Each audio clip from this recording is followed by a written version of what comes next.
morning, and welcome back to This Day in Alternate History. I'm Mer Lafferty. And I'm Jason Adams.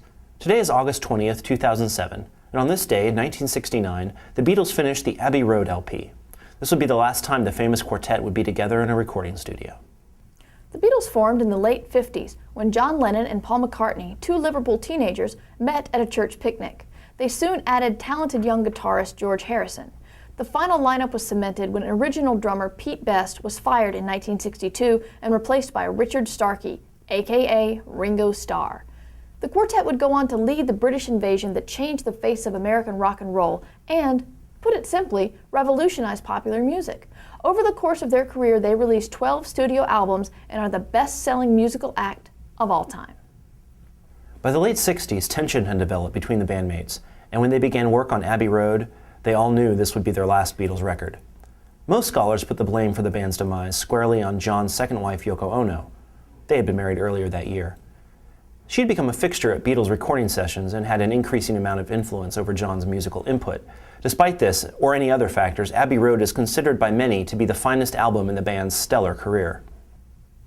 After the Beatles broke up, all four members went on to great things. In the 1980s, after years of tireless activism for the cause of peace, John Lennon left his successful recording career to serve as the special envoy to the United Nations.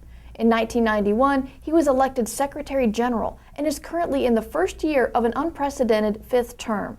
Lennon is considered the most effective Secretary General in the history of the UN, and he was single-handedly responsible for convincing Osama bin Laden to turn himself in to international authorities in 1999. Sir Paul McCartney was recruited by the British government in the 1970s to head up an elite task force, Western Infiltration Nuclear Ground Squadron, aka WINGS. He, his wife Linda, and the rest of WINGS conducted covert operations in the Soviet Union and China, sabotaging their atomic arsenals and helping to bring an end to the Cold War. Frank Miller's groundbreaking biographical comic, Paul McCartney, Agent of WINGS, is credited with redefining the medium for an entire generation. Ringo Starr caught the acting bug early on with the first Beatles movie, Hard Day's Night. 1969 saw his movie career get kicked into high gear when he starred in Peter Sellers' The Magic Christian. This was followed with such cinematic landmarks as Frank Zappa's 200 Motels, Son of Dracula, and the 1981 masterpiece, Caveman. However, it was the mid-80s role as Mr. Conductor in Thomas the Tank Engine and Friends, known in the U.S. as Shining Time Station, that propelled Ringo down the path to true cinematic glory. He won a series of Academy Awards for his leading roles in Silence of the Lambs, Forrest Gump, and Gladiator, but many consider his performance as the wizard Gandalf in Peter Jackson's Lord of the Rings trilogy his finest to date.